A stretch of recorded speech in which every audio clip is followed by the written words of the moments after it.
Good afternoon, everyone. Hello, hi, good afternoon. Hello, Reshma. Hello, Nikhil. Yes, once again, good afternoon to all of you, and welcome back to another live of Ielts speaking from Idioms Academy. This is Archana for you. So, കുറേ നാളായി നമ്മൾ idioms ഒക്കെ discuss ചെയ്തിട്ടല്ലേ. It was long back when we discussed idioms. ഇപ്പോൾ കുറച്ച് നാളായിട്ട് നമ്മൾ വേറെ വൊക്കാബുലറിയും ഐൽസിൻ്റെ ഡിഫറെൻറ്റ് ക്വസ്റ്റ്യൻസും ഒക്കെ ഇങ്ങനെ ഡീൽ ചെയ്തുകൊണ്ടിരിക്കുകയായിരുന്നു. Today I am here with some new idioms for you. New എന്നല്ല, ഓൾറെഡി യൂസിലുള്ളത് തന്നെയാണ്, പക്ഷെ നമ്മൾ ഡിസ്കസ് ചെയ്യാത്ത കുറച്ച് ഇഡിയംസ് നിങ്ങൾക്ക് പരിചയപ്പെടുത്താനാണ് വന്നിരിക്കുന്നത്. Before that I want to clarify your doubt. കുറേ പേര് ചോദിച്ചിട്ടുണ്ട് ഇഡിയംസ് യൂസ് ചെയ്യുന്നത് ശരിയാണോ, സ്പീക്കിങ്ങിൽ അത് മാർക്ക് കൂട്ടുമോ കുറയ്ക്കുമോ, അങ്ങനെയുള്ളൊരു ഡൗട്ടുണ്ട്. അപ്പം ഇഡിയംസ് യൂസ് ചെയ്യുന്നത് ഒരിക്കലും തെറ്റല്ല. നമ്മൾ ഇഡിയംസ് എന്ന് പറയുന്നത് ഒരിക്കലും പ്രോവേർബ് അല്ല. ഓക്കെ, പ്രോവേർബ് എന്ന് പറയുന്നത് നമ്മൾ പഴഞ്ചൊല്ലുകൾ പോലത്തെ കാര്യം, അത് കുറച്ചുകൂടി സ്ലാങ് ഫ്രേസസ് ഒക്കെയാണത്. ഇഡിയംസ് എന്ന് പറയുന്നത് കുറച്ചുകൂടെ നാച്ചുറൽ വേ ഓഫ് സ്പീക്കിംഗ് ആണ്. ഇംഗ്ലീഷ് നാച്ചുറൽ ഫ്രേസസ് ആണ് ദാറ്റ് കംസ് ഇൻ ഇംഗ്ലീഷ്. അപ്പം അത് ഒരിക്കലും എന്താ പറയുക, വളരെ സ്ലാങ് ആയിട്ടുള്ള രീതിയിൽ പോവില്ല. ഇഡിയംസ് യൂസ് ചെയ്യാം. നല്ല ഇഡിയംസ് യൂസ് ചെയ്താൽ നമ്മുടെ ബാൻഡ് സ്കോർ ഇൻക്രീസ് ചെയ്യാനേ അത് ഹെൽപ്പ് ചെയ്യത്തുള്ളൂ. So don't worry about using idioms. പക്ഷേ നമ്മൾ സംസാരിക്കുന്നതിന് ക്ലാരിറ്റി ഉണ്ടാവണം, അല്ലേ?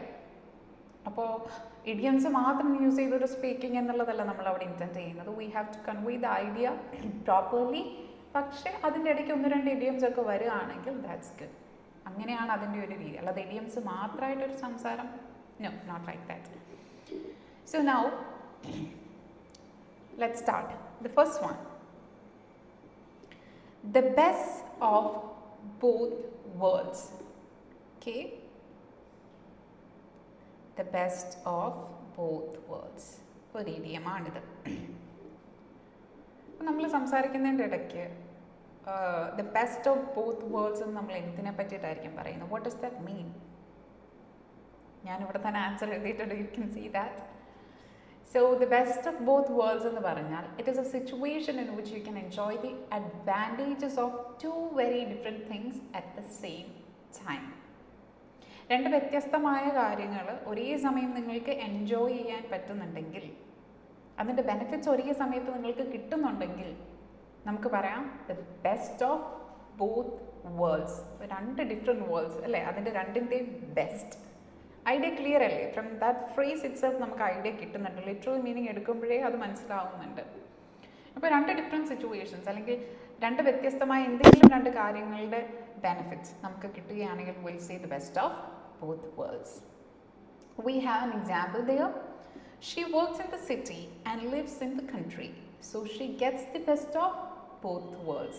അവൾ വർക്ക് ചെയ്യുന്നത് സിറ്റിയിലാണ്, താമസിക്കുന്ന ഒരു കൺട്രി സൈഡിലാണ്. അതുകൊണ്ട് രണ്ടും എന്ത് ചെയ്യാൻ പറ്റുന്നുണ്ട്? എൻജോയ് ചെയ്യാൻ പറ്റുന്നുണ്ട്, അല്ലെങ്കിൽ രണ്ടിൻ്റെയും അഡ്വാൻറ്റേജസ് എക്സ്പീരിയൻസ് ചെയ്യാൻ പറ്റുന്നുണ്ട്. The best of both worlds. Place related ആയിട്ട് മാത്രമല്ല നമ്മൾ പറയുന്നത്, it can be anything. Okay, yes, the next one, a blessing in disguise.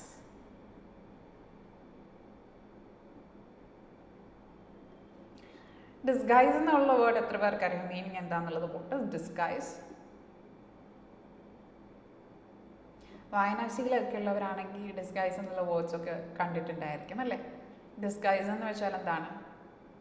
ആൾമാറാട്ടം നടത്തിയൊക്കെ ഓരോരുത്തർ മാറുമ്പോഴത്തേനും നമ്മൾ ഡിസ്ഗൈസ്ഡ് ആയി എന്ന് പറയും, അല്ലേ? വേറെ ഒരു ഐഡൻറ്റിറ്റി സ്വീകരിച്ച് നടക്കുക, ആൾമാറാട്ടം നടത്തുക, അതൊക്കെ ഡിസ്ഗൈസ് ആണ്. എ ബ്ലെസ്സിങ് ഇൻ ഡിസ്ഗൈസ് എന്ന് പറയുമ്പോഴത്തേനും ഇനിയിപ്പം ഐഡിയ കിട്ടുന്നുണ്ടോ? ബ്ലെസ്സിങ് ഒരു അനുഗ്രഹം, ഇൻ ഡിസ്ഗൈസ് ചിലപ്പോൾ മോശമായൊരു രൂപത്തിലായിരിക്കും, അല്ലേ നമുക്കത് കിട്ടിയത്? നമുക്ക് ഇഷ്ടപ്പെടാണ്ട് കിട്ടിയതായിരിക്കാം, but that was actually a blessing.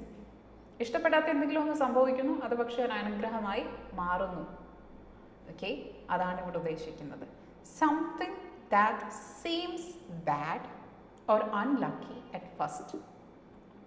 ആദ്യം നമുക്ക് എന്ത് തോന്നും? മോശമായ ഒരു കാര്യമാണ്, അല്ലെങ്കിൽ നിർഭാഗ്യകരമായ ഒരു കാര്യം സംഭവിച്ചിരിക്കുന്നു എന്ന് തോന്നും. പക്ഷേയോ the results in something good happening later. പക്ഷേ എന്ത് ചെയ്യുന്നുണ്ട്? അതിൻ്റെ ഒരു റിസൾട്ട് എന്ന് പറയുന്നത് നമുക്ക് നല്ലതായി ഭവിക്കുന്നുണ്ട്. അങ്ങനെയാണെങ്കിൽ we can use the idiom a blessing in disguise. Okay അല്ലേ? Yes, will underline. ഇത് ഇങ്ങനെ ഓർത്ത് വെക്കേണ്ട, ഇത് ലിറ്ററൽ മീനിങ് നോക്കുമ്പോൾ തന്നെ ഈ ഫ്രേസസിൻ്റെ ഒക്കെ ഒരർത്ഥം എന്താണെന്ന് നമുക്ക് ഏകദേശം ക്ലിയർ ആവുന്നുണ്ട്. ഇത് കുറച്ച് കീ വേർഡ്സ് മാത്രം നമുക്കൊന്ന് അണ്ടർലൈൻ ചെയ്യാം. Two very different things. ഇവിടെ seems bad or unlucky at first, പക്ഷെയോ good happening later. Look at the example. Losing the job was a blessing in disguise really. ജോലി നഷ്ടപ്പെടുക എന്ന് പറയുമ്പോൾ നമുക്ക് സന്തോഷമുള്ളൊരു കാര്യമാണോ? അല്ല. അപ്പോൾ അത് നമുക്കൊരു അൺലക്ക് ആയിട്ടുള്ള കാര്യമാണല്ലോ, അൺലക്കാണല്ലോ, അത് ബാഡ് ലക്ക് ആണല്ലോ എന്നൊക്കെ നമ്മൾ പറയും. ചിലപ്പോൾ അതായിരിക്കും എന്ത് ചെയ്യുന്നത്, പുതിയൊരു ഓപ്പർച്യൂണിറ്റി നമുക്ക് തന്നു, അതിൽ നല്ലൊരു അവസരമായിരിക്കും നമുക്ക് പിന്നീട് കിട്ടിയത്. ഈ ജോലിയിൽ നിന്ന് മാറിയില്ലായിരുന്നെങ്കിൽ ചിലപ്പം അങ്ങനെ ഒരു ഓപ്പർച്യൂണിറ്റി കിട്ടുകയും ചെയ്യില്ലായിരുന്നു. അപ്പം ദിസ് ഇസ് ആൻ എക്സാമ്പിൾ. ഇപ്പം ഒരാൾ പറയുന്നത് പോലെ ഇരിക്കുകയാണ്, losing the job was A blessing in disguise really. അപ്പോൾ ആ ജോലി നഷ്ടപ്പെട്ടത് സത്യം പറഞ്ഞാൽ ഒരു അനുഗ്രഹമായി മാറി എന്ന് പറയാൻ. So blessing in disguise means എന്താണത്? വളരെ മോശമായിട്ട് നമുക്ക് സംഭവിച്ചു നമുക്ക് തോന്നുമെങ്കിലും പിന്നീട് അത് നല്ലതായിട്ട് വരും. That's it. The next one, to bite off more than you can chew. To bite off more than you can chew. എന്താണ് അതിൻ്റെ ലിറ്ററൽ മീനിങ് വെച്ചിട്ട് എത്ര പേർക്ക് കണ്ടുപിടിക്കാൻ പറ്റും? To bite off more than you can chew. നമുക്ക് ശരിക്കും ചവയ്ക്കാൻ പറ്റുന്നതിനെക്കാട്ടി കൂടുതൽ ബൈറ്റ് ചെയ്തെടുക്കാൻ. എന്താണ് അത് ഉദ്ദേശിക്കുന്നത്? To try to do something that's too difficult for you. വളരെ പ്രയാസകരമായി നമുക്ക് തോന്നുന്ന കാര്യങ്ങൾ നമ്മൾ ചെയ്യാൻ ശ്രമിക്കുകയാണെങ്കിൽ ആ ഒരു സിറ്റുവേഷൻ ആപ്റ്റായിട്ട് യൂസ് ചെയ്യാൻ പറ്റുന്ന ഇഡിയമാണ് to bite off more than you can chew. Okay, to try to do something that is too difficult for you. Example നോക്കൂ. We bit off more than we could chew in our original reform proposals. നിങ്ങൾക്ക് ഞാൻ പറഞ്ഞിട്ടുണ്ട്, when we are practicing, when we are learning something new, make examples yourself. അപ്പോൾ അങ്ങനെയാണ് നമ്മളിതെല്ലാം ഓർത്തിരിക്കുന്നത്. ഇതൊക്കെ actually നല്ല phrases ആണ്. വളരെ കുറച്ചേ എടുത്തിട്ടുള്ളെങ്കിലും ഇതൊക്കെ യൂസ് ചെയ്ത് കഴിഞ്ഞാൽ നമ്മുടെ ഒരു സംസാരം നല്ല അട്രാക്റ്റീവായിട്ട് മറ്റുള്ളവർക്ക് തോന്നുന്ന, യൂസ് ചെയ്യാൻ കൊള്ളാവുന്ന കുറച്ച് ഫ്രേസസ് ആണ്. ഓക്കെ, അപ്പോൾ നിങ്ങൾ എന്തെങ്കിലും ഒരു ബുദ്ധിമുട്ടുള്ള കാര്യം വളരെ കഷ്ടപ്പെട്ട് ചെയ്യാൻ ശ്രമിക്കുന്നു എന്നുണ്ടെങ്കിൽ you can use this idiom. The next one, caught between a rock and hard place.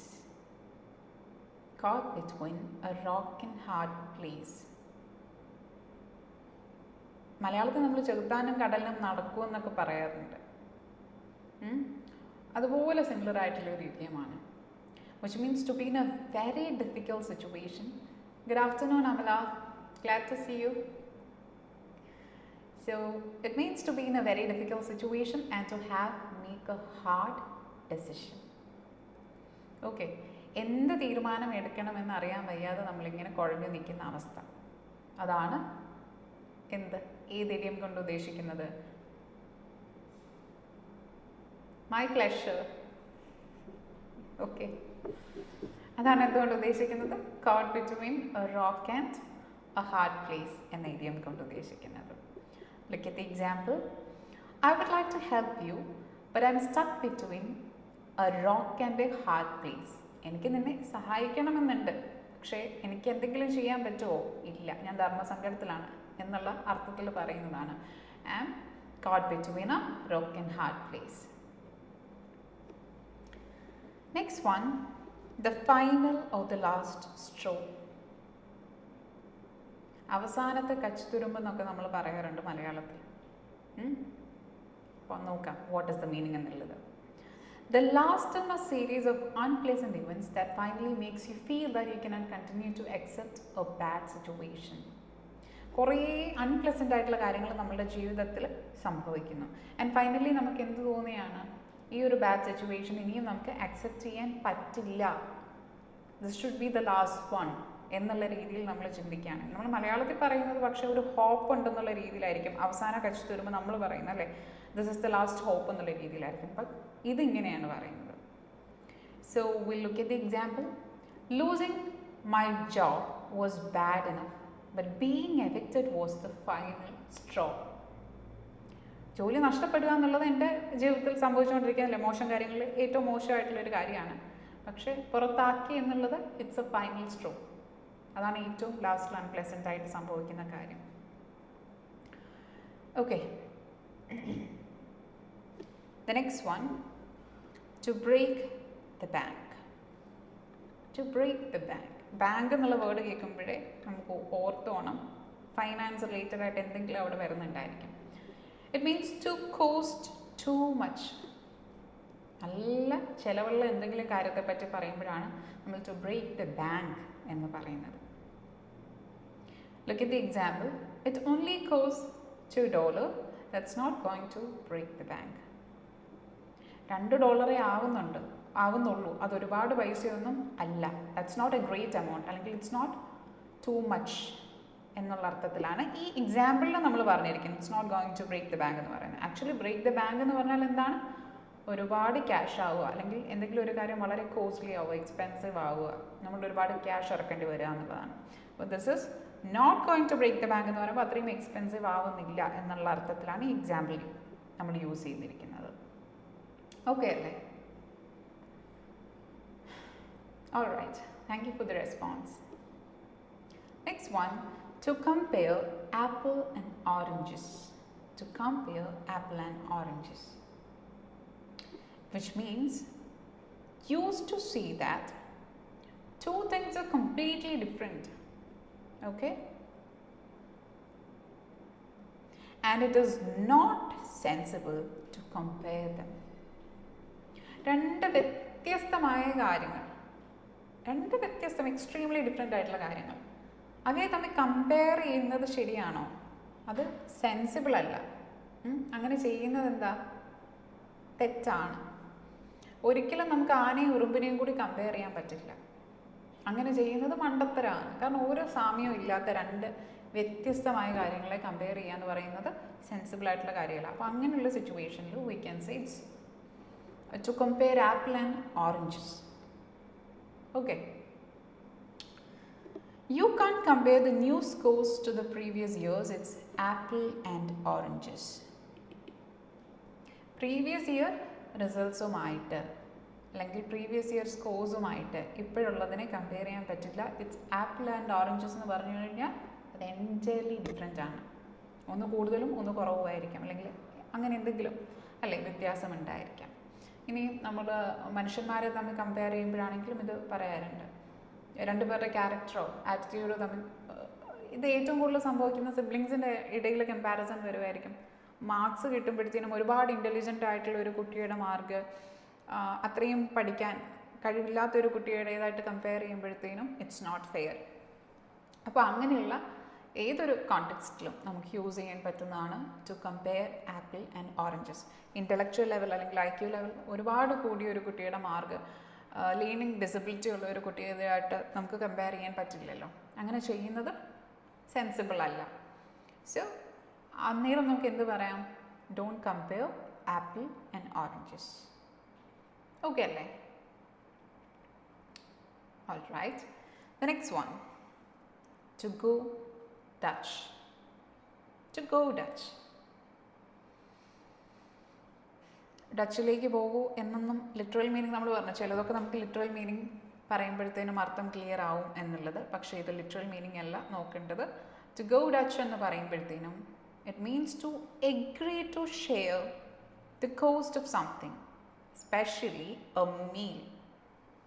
നമ്മൾ എന്തെങ്കിലും ഒരു കാര്യത്തിൻ്റെ ചിലവ് ഈക്വലായിട്ട് ഷെയർ ചെയ്യാം എന്നുള്ള ആ ഒരു തീരുമാനത്തിനാണ് നമ്മൾ ടു ഗോ ഡച്ച് എന്ന് പറയുന്നത്. ഇത് ഏറ്റവും കൂടുതൽ നമ്മൾ മീൽസിൻ്റെ എമൗണ്ട് ഷെയർ ചെയ്യുമ്പോഴാണ് പറയാറുള്ളത്. Okay, so to go Dutch means to agree to share the cost of something, especially a meal. Look at the example. We went Dutch on dinner. അപ്പോൾ എന്താണ്? ഡിന്നറിന് ഞങ്ങൾ അതിൻ്റെ കോസ്റ്റ് എന്ത് ചെയ്തു? ഷെയർ ചെയ്തു.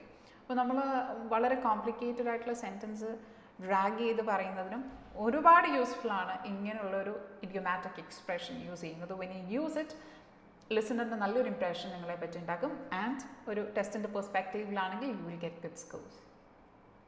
Okay, next one. To coast an arm and a leg. To coast an arm and a leg. ആമും ലെഗും കൊടുക്കുക എന്ന് പറയുന്നത് നമുക്ക് ഈസി ആയിട്ട് ചെയ്യാൻ പറ്റുന്ന കാര്യമാണോ? നമ്മുടെ most important parts of our body അല്ലേ? അപ്പോൾ അതെന്താ ഉദ്ദേശിക്കുന്നത്? എക്സ്ട്രീംലി എക്സ്പെൻസീവ് എന്നുള്ളതാണ്. മേ ബി നമുക്കിങ്ങനെയും ചിന്തിക്കാം, ആം ആൻഡ് ലെഗ്, നമ്മുടെ ലേബർ, കഷ്ടപ്പാട്. അപ്പോൾ നമ്മൾ അത്രയും കഷ്ടപ്പെട്ടാലേ അതിൻ്റെ ആ എക്സ്പെൻസ് വഹിക്കാൻ പറ്റൂ എന്നുള്ള സെൻസിലും ഒക്കെ നമുക്കിതിനെ റിലേറ്റ് ചെയ്ത് that's how we connect things. അപ്പോൾ എന്തെങ്കിലും ഒരു കാര്യം വളരെ എക്സ്പെൻസീവ് ആണെങ്കിൽ നമ്മൾ പറയും cost an am and leg. നമ്മൾ പറയില്ലേ, ചത്ത് കിടന്ന് പണിയെടുത്താലേ എനിക്കിതിൻ്റെ കടം വീട്ടാൻ പറ്റുമോ അല്ലെങ്കിൽ അത് വാങ്ങാൻ പറ്റുമോ എന്നൊക്കെ ചിലപ്പോഴൊക്കെ നമ്മൾ മലയാളത്തിൽ പറയാറുണ്ട്. അപ്പോൾ സംതിങ് ലൈക്ക് ദാറ്റ്. അങ്ങനെ എക്സാക്ട്ലി ആണെന്നില്ല, പക്ഷേ ഇങ്ങനെ കണക്ട് ചെയ്ത് പഠിച്ചു വെക്കുക. So to cost and arm and a leg means to be extremely expensive. Look at the example. I would like to buy a Porsche, but they cost an arm and a leg. വലിയ branded cars ഒക്കെ പലരുടെയും സ്വപ്നമായിരിക്കും. പക്ഷേ അത് വാങ്ങണമെന്നുണ്ടെങ്കിൽ it will cost an arm and a leg. Okay അല്ലേ ഇത്? Yes. In the heat of the moment. In the heat. ഇതൊക്കെ വളരെ beautiful ആയിട്ട് നമുക്ക് യൂസ് ചെയ്യാൻ പറ്റുന്ന ഇഡിയോമാറ്റിക് എക്സ്പ്രഷൻസ് ആണ്. In the heat of the moment. ഇതെന്താണ് പറയുന്നത്? If you say or do something in the heat of the moment, you say or do it without thinking because you are very angry or excited. നമ്മൾ എന്തെങ്കിലും ഒരു കാര്യം ആ ചൂടിൽ പറയുക എന്ന് പറയില്ലേ മലയാളത്തിൽ? ഞാൻ അന്നേരത്തെ ഒരു ചൂടിൽ പറഞ്ഞതാണെന്ന്. അത് അന്നേരം എന്തായിരിക്കും? ഭയങ്കര ദേഷ്യമായിരിക്കാം അല്ലേ? അല്ലെങ്കിൽ വളരെ എക്സൈറ്റഡ് ആയിട്ടിരിക്കുമ്പോഴും സംഭവിക്കാം. ഒരു എക്സൈറ്റ്മെൻറ്റിൽ അല്ലെങ്കിൽ വളരെ ദേഷ്യപ്പെട്ടിരിക്കുമ്പോൾ നിങ്ങൾ എന്തെങ്കിലും കാര്യം പറഞ്ഞിട്ടുണ്ടെന്നുണ്ടെങ്കിൽ പിന്നീട് ചിലപ്പോൾ അത് പാലിക്കണമെന്നൊന്നുമില്ല. അല്ലെങ്കിൽ പിന്നീട് അതേ ആയിരിക്കില്ല പറയുന്നത്. വീട്ടിൽ നമ്മൾ അച്ഛനും അമ്മയൊക്കെ വഴക്ക് പറഞ്ഞിട്ട് ചിലപ്പോൾ പെട്ടെന്ന് ഞാനത് അന്നേരത്തെ ഒരു ചൂടിൽ പറഞ്ഞു, നീ അങ്ങ് വിട്ടേക്ക് എന്ന് പറയില്ലേ? So in the heat of the moment. ശ്രദ്ധിച്ച example. He didn't mean it. He said it in the heat of the moment. അപ്പോൾ അവൻ എന്തോ പറഞ്ഞു അതിനു മുന്നേ. ആ പറഞ്ഞത് അവൻ അങ്ങനെ ഉദ്ദേശിച്ച് പറഞ്ഞതല്ല, അന്നേരത്തെ ഒരു ചൂടിലങ്ങ് പറഞ്ഞതാണ്. So in the heat of the moment means saying something without thinking. ആലോചിക്കാതെ എടുത്ത് ചാടി പൊട്ടിത്തെറിച്ച് അന്നേരം പറയുന്നതായിരിക്കും. Because you are either very angry or excited. Okay അല്ലേ? All right. So that's it. Let's go through all the phrases or idioms once again. നമുക്കൊന്നുകൂടെ എല്ലാം ഒന്ന് ഓർത്ത്. അപ്പോൾ നമ്മളിങ്ങനെ റിവൈസ് ചെയ്യുമ്പോൾ മനസ്സിലിങ്ങനെ ഓർത്തോണം ഇന്നതാണ്. Okay. So the first one, the best of both worlds. A blessing in disguise. To bite off more than you can chew. Caught between a rock and a hard place. The final or the last straw. To break the bank. To compare apple and oranges. To go Dutch. To coast an arm and a leg.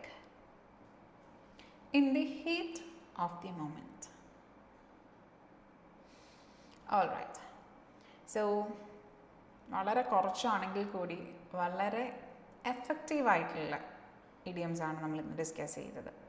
അപ്പോൾ നമുക്ക് ഇത്രേ പറയാനുള്ളൂ. നമ്മൾ എന്ത് പഠിക്കുന്നു, ഞാനിത് എപ്പോഴും പറഞ്ഞുകൊണ്ടേയിരിക്കും, നമ്മൾ എന്ത് പഠിക്കുന്നു നമ്മളത് എന്ത് ചെയ്യണം? പ്രാക്ടീസ് ചെയ്യണം. ഒരെണ്ണം പഠിക്കുമ്പോൾ അത് വെച്ചൊരു എക്സാമ്പിൾ നമ്മൾ അന്നേരം സെറ്റ് ചെയ്യാം. ഇപ്പോൾ തന്നെ നമ്മളിത് പറഞ്ഞപ്പോഴത്തേന് എത്ര എണ്ണം നമ്മുടെ മനസ്സിലൊക്കെ കയറി കാണും? ബ്ലെസ്സിങ് ഇൻ ഡിസ്ഗൈസ്, അതൊക്കെ നല്ല രസമുള്ള വേർഡ്സ് ആണ്, അല്ലെങ്കിൽ ഇഡിയംസ് ആണ്, ഫ്രേസസ് ആണ്. So do it. ഓക്കെ, എന്തെങ്കിലും ഡൗട്ട്സ് ഉണ്ടോ റിലേറ്റഡ് ടു ദിസ്? നിങ്ങൾ ഞാൻ പറഞ്ഞപ്പോൾ തന്നെ ഇതിൻ്റെ എക്സാമ്പിൾസ് സ്വന്തമായിട്ട് ഓരോന്ന് ക്രിയേറ്റ് ചെയ്യുന്നുണ്ടല്ലോ അല്ലേ? Okay, good.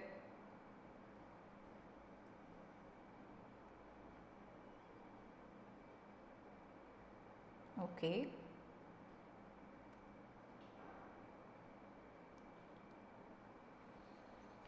So, alright, guys, let's wind up today's live. Thank you so much for attending and giving good responses. We'll meet in the next live. Bye bye. Thank you.